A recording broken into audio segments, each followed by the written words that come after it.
बार ये कहा गया ओपनली एंड ऑल्सो इंडिविजुअली कि आप मुसलमान वोट को बांट रहे हैं।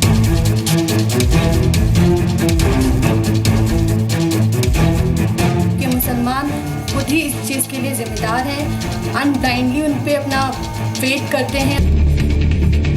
मस्जिद में सियासत की बात होनी नहीं चाहिए, आप कह रही होनी चाहिए।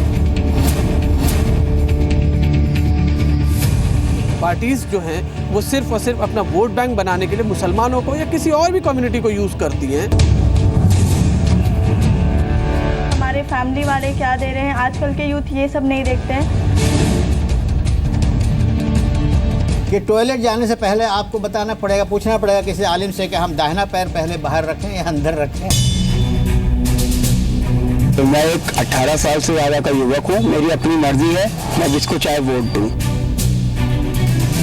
हमारा जो वोटिंग सिस्टम है वो इस बेसिस पर होता है कि हम इंसान क्या है, उसने कितने काम किए हैं पास्ट में और उसके आगे के ऑब्जेक्टिव्स क्या हैं। अब मेरे घर वाले किसी भी पार्टी को वोट देते हैं, लेकिन मैं अपनी मर्जी से वोट देती हूँ। मुस्लिमों को पार्टियों ने अपने हाथों की कठपुतली बना रखा है। मस्जिद का लाउडस्पीकर बड़ा मुद्दा है, एजुकेशन इतना बड़ा नहीं। जब तमाम उलमा एक पार्टी के फेवर में फतवा देने लगते हैं जी, तो हमारी समझ में आया था ये पार्टी हार रही है।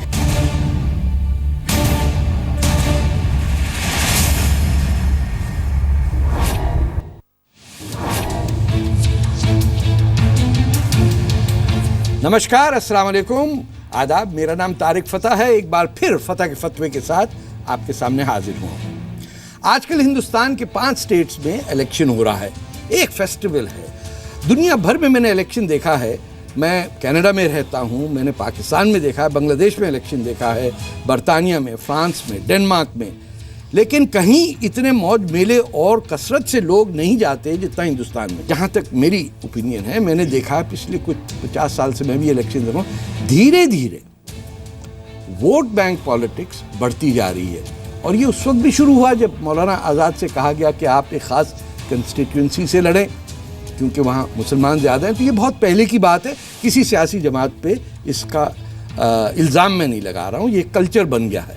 अब इसमें बात ये कि कौन जिम्मेदार है? क्या हम मुसलमान जिम्मेदार हैं वोट बैंक पॉलिटिक्स के, या सियासी जमातें हमें इस्तेमाल कर रही हैं? मुद्दे पे बहस करने से पहले मैं आपको आज के मेहमानों का इंट्रोडक्शन करा दूं। मेरे साथ सबसे पहले हैं सैयद सूफी फैयाज अली, चेयरमैन हैं सैयदना अली एजुकेशन फाउंडेशन के। उनके साथ हैं डॉक्टर लुबना सरवत, हैदराबाद से आई हैं, thank you so much, Islamic scholar हैं। और नामी ग्रामी सहाफ़ी अपने सुल्तान शाहीन साहब, न्यू एज इस्लाम के एडिटर हैं। और फिर प्रोफेसर साहब हैं हमारे निसारुल हक साहब, जामे मिल्ली से हैं, दिल्ली से हैं। और आखिर में इरफान इंजीनियर साहब हैं जो institute of secular studies Mumbai से हैं। आपके वालिद साहब ने भी काफ़ी हिंदुस्तान की सियासत में अहम सोशल लेवल पे अदा किया। शुरू करते हैं फतह के फतवे के साथ। और सवाल ये है कि क्या हिंदुस्तान के मुसलमान खुद जिम्मेदार हैं वोट बैंक बनने के लिए?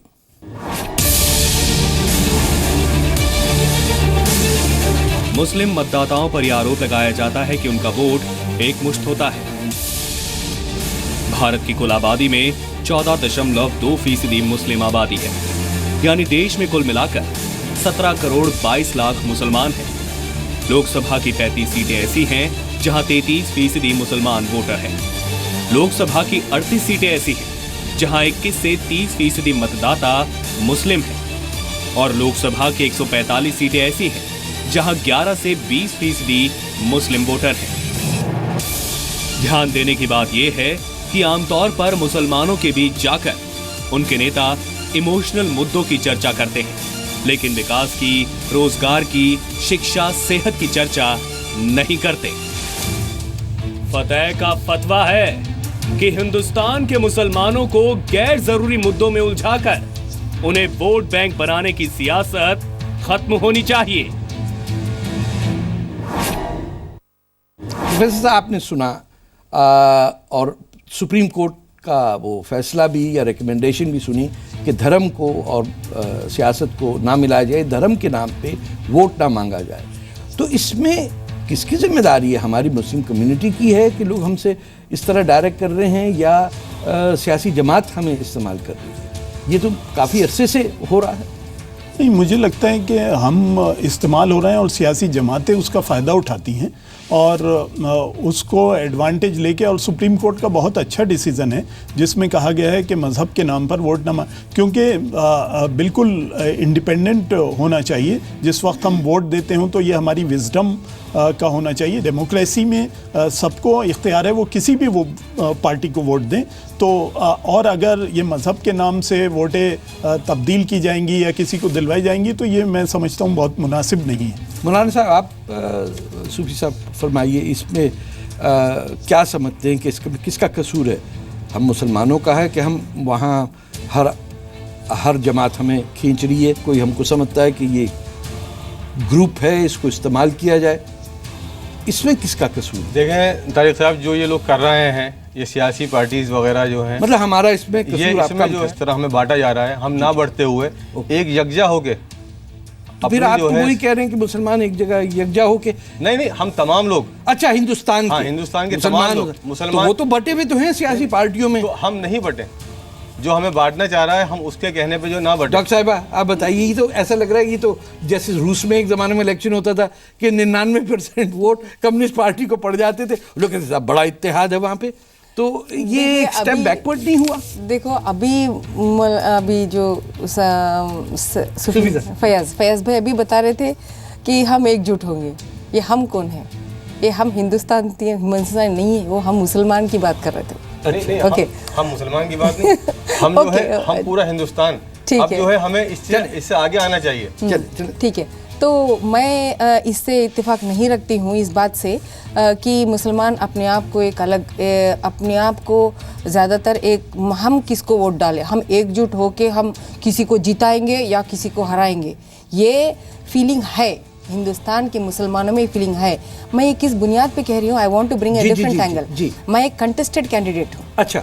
हैदराबाद में अप्रैल 2014 में एमपी इलेक्शंस के लिए मैं कंटेस्ट करी थी। इंडिपेंडेंट हुई हैं as an Aam Aadmi party candidate. अच्छा। Subsequently I resigned, I am no more in that party. अच्छा। और मुझे कई बार ये कहा गया ओपनली एंड ऑल्सो इंडिविजुअली कि आप मुसलमान वोट को बांट रहे हैं लुबना, आप कंटेस्ट मत करो।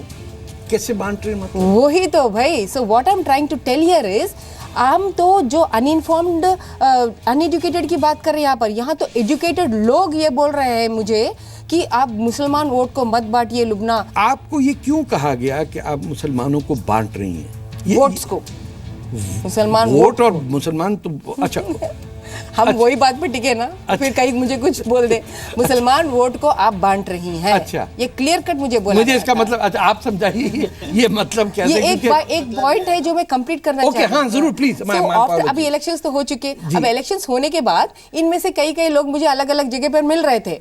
तो वो लोग मुझे कन्फ्रंट करे डायरेक्ट और पूछे कि, और इन लोग में से कई लोग मुझे बोल रहे थे कि आप कंटेस्ट मत करना। तो वो लोग से बाद में जब इलेक्शंस की बात हुई तो मुझे यूं ही पूछे वो लोग, लुबना आप कंटेस्ट करते, आपको कितने क्या वोट्स मिल गए? मैं बोले आई गॉट 6100 वोट्स बोली मैं। Yes, you lost deposit. Yes, I lost my deposit. तो तब वो लोग मुझे पूछे कि how many Muslim votes did you get Lubna, पूछे। Then I had to tell them कि I did not contest ask for Muslim votes, I asked for Indian votes. I am contesting as an under the Constitution of India as an Indian, not as a Muslim. Why would I ask for any Muslim votes? And I'm not least bothered about any Muslim votes. I asked for Indian votes. I have to get Indian votes. You did not want to vote for me. You could have voted for Nota. None of them तो था. आप लोग उसको क्यों नहीं इस्तेमाल करें? These were my questions. MC, I want to tell you. तो अब आपको क्या कम्युनिटी से खारिज कर दिया गया है, निकाल दिया गया, आपका बॉयकॉट है, क्या है? नहीं भाई, I speak to everybody. I do not allow anybody to stop their communication with me. I myself proactively speak to them. अच्छा जी। डॉक्टर लुबना ने बहुत ही इम्पोर्टेंट बात की, बड़ी उम्दा बात की, बड़ी बहादुरी की बात की। इन्होंने कहा कि जब ये इलेक्शन लड़ने गई तो इन्होंने इंडियन वोट मांगा और कम्युनिटी ने इनसे कहा कि आप मुस्लिम वोट को बांट रही हैं। हमने नई पीढ़ी के हिंदुस्तानियों से ये पूछा कि वोट डालते हुए आप किस बात का ध्यान रखते हैं? किसी मुद्दे पे वोट डालते हैं या अपनी फैमिली को देख के जहां वो वोट डाल रहे हैं वहां वोट डालते हैं? जो आपके आम आदमी की जो इनकम है वो जब बढ़ेगी तभी तो आपकी नेशनल इनकम इंक्रीज करेगी। तो इसीलिए वो भी ये चाहता है कि मैं भी आगे बढ़ूँ, कंट्री भी आगे बढ़े, तो वो सब चीज़ों को देख के वोट दे रहा है। हमारा जो वोटिंग सिस्टम है वो इस बेसिस पर होता है कि हम इंसान क्या है, उसने कितने काम किए हैं पास्ट में और उसके आगे के ऑब्जेक्टिव्स क्या हैं, उसके आगे प्लान्स क्या हैं जो कम्युनिटी के लिए, जो सबके लिए हों, उस बेसिस पर हम लोग वोट देते हैं। मेरे घर वाले किसी भी पार्टी को वोट देते हैं, लेकिन मैं अपनी मर्ज़ी से वोट देती हूँ। मैं ये देखती हूँ कि मतलब जो कैंडिडेट्स है वो हमारे लिए अच्छा काम करे, हमारे लिए, मतलब मैं अपनी मर्ज़ी से ही वोट देती हूँ, मैं किसी के कहने में आके वोट नहीं देती। बहुत सारे परिवार ऐसे भी होते हैं, बहुत सारे हमारे दोस्त ऐसे भी हैं जो कि उन्हीं को वोट देते हैं, जिनके उनके परिवार जो है वोट देते आ रहे हैं। हम लोग बिल्कुल भी ये नहीं देखते कि हमारे फैमिली वाले क्या दे रहे हैं। आजकल के यूथ ये सब नहीं देखते हैं ना हमारे फैमिली वाले कभी प्रेशराइज करते हैं कि आप इस पार्टी को वोट दें। मुसलमान खुद ही इस चीज़ के लिए ज़िम्मेदार हैं, अनब्लाइंडली उन पे अपना फेथ करते हैं और जाते हैं। कभी भी उन्हें अपनी नॉलेज के बारे में अवेयरनेस नहीं होती है, उनकी इश्यूज़ क्या हैं, उनके राइट्स क्या हैं, सिर्फ जाती है वोट डाल के चले आते हैं। तो मैं एक 18 साल से ज़्यादा का युवक हूँ, मेरी अपनी मर्जी है, मैं जिसको चाहे वोट दूँ। मैं उनको वोट देता हूँ जो मेरे देश के लिए काम करते हैं। मुस्लिमों को पार्टियों ने अपने हाथों की कठपुतली बना रखा है, जो वो चाल चलते हैं मुस्लिम उसके कहने में आते हैं। जो पार्टियाँ हैं ये एक वोट बैंक के तौर पर मुसलमानों को इस्तेमाल करती हैं, लेकिन अब मुसलमान समझदार हो चुका है, उसको अकल आ चुकी है, बिल्कुल अब अपने हिसाब से मुसलमान वोट का इस्तेमाल करता है। तो अब जरा जो यहाँ हमारे साथ सहाफ़ी बैठे हुए उनसे भी पूछे, आप न्यू एज इस्लाम निकाल रहे हैं सुल्तान शाहीन साहब, पूरे हिंदुस्तान पे आपकी निगाह, लिखते विखते भी हैं आप, ये आइसोलेटेड केस है ये आपने कई जगह देखा है? इमामों और मौलवियों इनका जो फतवा जो आता है ना, ये एक तरह से बहुत यूज़फुल है। वो क्या है बताइए कि जब तमाम उलमा एक पार्टी के फेवर में फतवा देने लगते हैं जी, तो हमारी समझ में आया था ये पार्टी हार रही है। नहीं मजाक कर रहे हैं? नहीं मैं सही बता रहा हूँ, सही, और वो हार ही जाती है। वजह क्या है उसकी? वजह ये है, ये तो ऐसा कलर है जैसे नजर लग जाती है। नहीं, वजह ये है कि उलेमा उस लेवल के जो मुल्ला मौलवी हैं, उलेमा तो अच्छे भी होते हैं, उलेमा किराम कहे जाते हैं, लेकिन ज़्यादातर जो चालू टाइप के लोग हैं ना, वो पैसे लेके फतवे देते हैं। नहीं तो, सर ऐसी बात नहीं, बिल्कुल सही। पैसे या कोई वादा या कोई उनके दामाद को बना दिया गया मिनिस्टर, ये वो इस तरह की बातें होती हैं। तो पार्टी वही पार्टी जो फतवा लग जाएगा आप पे, जो पार्टी हार रही होती है वही पैसे खर्च करेगी ना। ये क्या आप सहमत हैं इस बात से कि आज आके कम्युनिटी का ही और कम्युनिटी की जो मौलाना हजरात हैं उन पे इल्ज़ाम, जैसे ये कह रहे हैं कि वो फतवे लगाते हैं, या जनरली सबका फॉल्ट है इसके? ये इमरजेंसी के बाद जी एक खास नेता, मैं अभी नाम लेना नहीं चाहूँगा क्योंकि इलेक्शंस चल रहे हैं, इसलिए नाम नहीं लेना चाहूँगा। एक खास नेता इमाम बुखारी टाइप का नेता, मतलब एक खास टाइप के नेता इमाम बुखारी के पाँव पड़ने गए। अच्छा।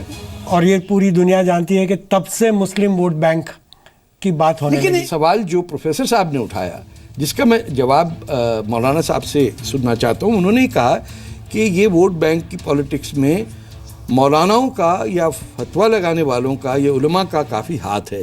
सुल्तान साहब ने भी इस पे, इसके बारे में आप रोशनी डालिए कि किस हद तक आप समझते हैं ये दुरुस्त है या गलतफहमी का नतीजा है? देखें, जो उलमा फतवा लगा रहे हैं, मैं उन उलमाओं के बिल्कुल ख़िलाफ़ हूँ कि जब इलेक्शन हो रहा है तो हम जो है किसी मालिम या किसी मुफ्ती उसके फतवे को ना देखते हुए, हम जो है अपनी तरक्की को देखते हुए कौन सा कैंडिडेट हमारे लिए जो है तरक्की का बाइस होगा और हमारे कौन सी पार्टी जो है हमारे लिए तरक्की की बाइस होगी, यानी हम सब हिंदुस्तानी ओके, ना कि जो है मुस्लिम, हम जो है इस चीज़ को देखते हुए जो है हम अपने वोट को जो है इस्तेमाल करें। ये हम के ऊपर प्लीज, हाँ, ये हम के ऊपर मैं अभी बता देती हूँ। रिसेंटली जो अभी इलेक्शंस की कैंपेन चल रही थी, तब पूरी देश को मालूम है कि एक बहुत पार्टी का नाम मत दीजिए, नहीं ले रही हूँ मैं, तो वो लीडर ने, वो मुस्लिम लीडर ने ही ओपनली पूरी उतनी बड़ी स्पीच में बोल दिए कि जैसे जल्लीकट्टू में उन लोगों ने हासिल किए वैसे हम लोगों ने भी करना चाहिए। तो ये हम कौन है? हम मुसलमान है, आपको नहीं बोल रही हो, मुसलमान लीडर जो वो तो पूरे इंडिया में सबको मालूम है। जवाब दीजिए मौलाना साहब। तो हाँ, उनके बदले में ये जवाब देना ऐसा नहीं है, बट आई एम टेलिंग कि एक elite Muslim leader who is a representative in the parliament is appealing to the people, लोगों को, आवाम को इस तरह से बात करके बोल रहे हैं कि जल्लीकट्टू में जैसे उन लोगों ने हासिल किए, उनसे वैसे मतलब तमिल हिंदू तमिलनाडु के लोग ने जैसे जल्लीकट्टू को हासिल किए, वैसे हम लोगों ने भी हासिल करना चाहिए। हम तलाक मर्जी से देंगे, हम शादी मर्जी से करेंगे, ऐसा बोला जा रहा है। हम कौन है यहाँ? It is not Indians, it is Muslims. तो और एक बात है, it is Muslim, not it is Muslim, exactly, ये बात बिल्कुल सही है तारिक, मुस्लिम। और ये बात बिल्कुल सही है जी कि मुसलमान और हम जब वो कहते हैं तो इन मुस्लिम्स के लिए कहते हैं। हाँ, वो नहीं सोचते हैं पूरे मुल्क का। जनरली दुनिया भर में ये बीमारी सिर्फ हिंदुस्तान में नहीं है, ये अब इस वक्त कनाडा में है, अमेरिका में भी ये चल रहा है कि हमारा क्या होगा। ये जो विक्टिमहुड का है कि हमारे साथ बड़ी ज्यादती हो रही है, इसमें करोड़पति मुसलमान भी घूम रहा है। ऐसा साहब बड़ी ज्यादती हो रही है हमारे साथ। जैसे अभी हम लोग ये बात कर रहे हैं कि दी इमाम्स मुस्लिम को ऐसा अपील कर रहे हैं, तो आई एम टेलिंग कि उसको हम, क्योंकि मुस्लिम की बात आ रही तो कुरान की बात आ रही, तो उसको हम पॉजिटिवली कैसे टर्न अराउंड करें कि इमाम जो बोल रहे हैं वो पार्टी की तरफ, पार्टी को वोट दे, ये नहीं है। इमाम होते हुए एज एन इमाम ऑफ द मस्जिद उनकी जिम्मेदारी है कि वो बोले कि आप लोग किरदार से रहिए और आप लोग किरदार वाली कैंडिडेट को वोट दीजिए। वो ये बराबर हकदार है ये बोलने के लिए। He has a duty, not just a right to tell that, but he has a duty to tell that. Why should he have to tell us? इमाम के पास से तो आप खुतबा सुनने आप लोग जाते ही है मस्जिद को कि खुतबे से कौन सीख क्या था? Okay, see, what I'm telling is positive। तो मैं क्या बोल रही हूँ कि इन इमामों को हम बजाय ये बोले कि आप लोग वहाँ पर रहिए, आप अभी बोल रहे हैं कि आप प्रोटेस्ट करेंगे, बोलेंगे कि आप नमाज पढ़ के जाइए, तो हम क्या बोल रहे हैं, वही नमाज के टाइम पे आप ये भी बोल सकते हैं कि आप कुरान में जैसा है किरदार के साथ जीने का। सियासत पे क्यों बोले? No, he has every. It is his. Why is it his right? Then in that case, you'll have to tell him कि आप खुतबा भी मत बोलिए। नहीं, खुतबा का इलेक्शन से क्या ताल्लुक है? तो खुतबा में ये बोल सकते हैं, ये जरूर उन्होंने ये बोल सकते हैं। और तो जनरल खुतबा में बोलते हैं कि बोलना चाहिए, बोल रहे हैं किरदार पर अपने जोर देना चाहिए। इस्लाम आया था मुसलमानों को अच्छा किरदार देने के लिए। वो नहीं हो रहा है भाई, वो नहीं हो रहा है। और अगर वो हो जाए, अगर ये हो जाए कि मुसलमान होने का मतलब है कि सच्चा है, ईमानदार है, एग्जैक्टली, अगर ये हो जाए तो वैसे उसके सारी प्रॉब्लम सॉल्व हो जाएगी। वो पॉइंट पे लाना चाहिए। इनके कहने से पॉजिटिवली ला रही हूं मैं, पॉजिटिव ला रही हूं। नहीं, मुझे तो डर लग रहा है कि ये पॉजिटिव विल एंड अप, फिर उनको आप इन्फोर्स करें। इसमें पॉलिटिक्स नहीं है ना, मैं कह रहा हूं कि सियासी इलेक्शन के जमाने में किसी पंडित को, किसी पादरी को, किसी मुल्ला को, किसी को भाषण नहीं देने की जरूरत कि इलेक्शन सिटीजनरी का है। इलेक्शन और डेमोक्रेसी 3000 ग्रीक सिटीजन्स और रोमन सेनेट और कहां से बढ़ते हुए सीक्रेट बैलेट आया है। ये मौलाना हमको क्या बताएगा कि इलेक्शन में क्या? या तो मौलाना आजाद की तरह, मौलाना हसरत मोहानी की तरह मौलाना हो तो हम माने उनकी बात।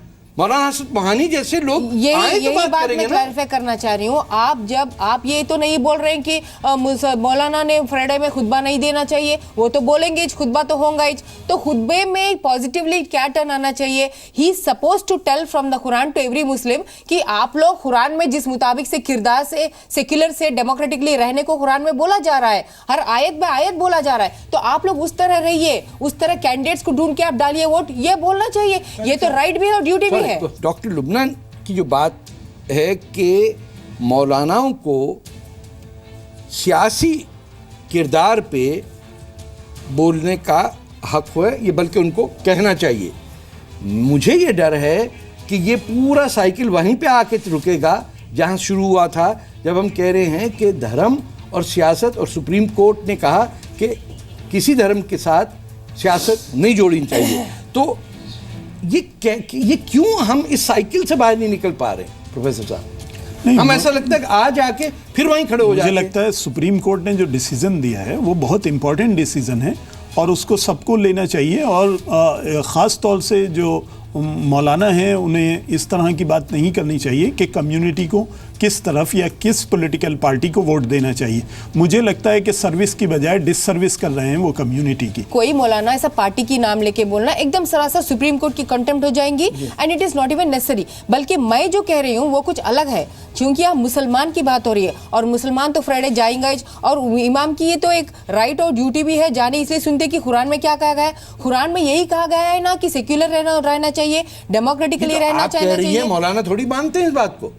तो मौलाना तो मैं बोल रही हूँ कि पॉजिटिवली मौलाना ने ऐसे यूज करना चाहिए। हाँ, ये हम जो है कुछ चेहरों को देख के जो है इनको समझ लेंगे ये मौलाना जो है फर्क परस्त में है, जबकि इस्लाम तो हमारा जो है पूरी जो है अल्लाह ने जो है इस कायनात को पूरा कुनबा बताया है कि पूरा ये पूरी कायनात जो है पूरा जितने इंसान है को जानो, ये इंसान है ये एक जो है एक जिस्म के मायने बताया है, ना कि हिंदू ना मुस्लिम। इसमें तो जो है कोई अगर मौलाना किसी को फर्का परस्त करता है तो उसका वो अपना फैल है, ना कि वो इस्लाम मजहब का फैल है। या तो आप अकेले अच्छे मौलाना मुझे मिले पहली दफा, या यहाँ आप कह रहे हैं, या पता नहीं मैं गुमराह हूँ और मुझे कोई ठीक नहीं मिला, क्योंकि जहाँ मैं जाता हूँ वहाँ तफरीक हो जाती है। यानी सुन्नियों में भी अहले हदीस बरेलवी, अभी एक शहर का आया कि सबके सबके निकाह टूट गए और फिर से निकाह पढ़ा। तारिक साहब देखिए, न किसी भी इमाम को या किसी भी जो है मुफ्ती को हमारे लिए कोई भी जो है मॉडल नहीं है। हमारे लिए मॉडल तो अल्लाह के नबी हैं। हम जो है इनको फॉलो क्यों करें? अगर ये हमें वही तालीम दे रहा है, मेरी बात कुरान की तालीम दे रहा है, अल्लाह के नबी जो है हमारे मॉडल हैं उनकी तालीम दे रहे हैं, तो हम इनकी बात माने। अदरवाइज ये एक बात जो नहीं मानेंगे। देखिए हमारे लिए जो है सरासर हिदायत, सरासर मॉडल जनाब सल्लल्लाहु अलैहि वसल्लम क़यामत तक के आने वाले लोग। मेरी बात सुनिए सर, मैं एक सेकंड आप बोलिए, इसके बाद आई हैव टू। हाँ प्लीज, हमें ये कहना कि हमें इलेक्शन और सियासी पार्टी और सीक्रेट बैलेट कैसे होता है ये हमें कुरान और सुन्ना से पता चलेगा, तो ये ऑनेस्ट बात नहीं होगी। There was a sort of a misinterpretation from your side, जिसकी अब थोड़ी सी गलतफहमी दिख रही है, इसलिए मैं खुला करना चाह रही हूँ, वाजे करना चाह रही हूँ कि बट आई टोल्ड कि यही मौलाना जो बोल रहे थे, तो वो अपनी वो जो इमाम की जो पोजीशन है उस पोजीशन को हम कोई डिनाई नहीं करेंगे यहाँ पर, बिकॉज वही तो नमाज पढ़ा रहे हैं। आप बोल रहे हो कि उन्हीं को नमाज पढ़ना है, वही तो खुतबा देंगे, तो मैं वही बोल रही थी। वैसे कोई भी पढ़ा सकता है, कोई भी पढ़ा सकता है। I am totally with you, that is Islam, that is Islam, that is the broad mindedness of Islam. तो वही मैं बोल रही हूँ कि ये जो इंस्टीट्यूशनलाइज्ड है इस्लाम के अंदर जो फ्राइडे की जो खुतबा है, it is an institution in itself, we all know that, okay, we are not denying that, no we are not denying the Quran, no, वो इंस्टीट्यूशन के वो प्लेटफॉर्म को हम उसको कितना अच्छे से हम यूज कर सकते हैं, whether for education, whether for development, और whether to build the ethical और character building of a person. तो उसमें गलती क्या है?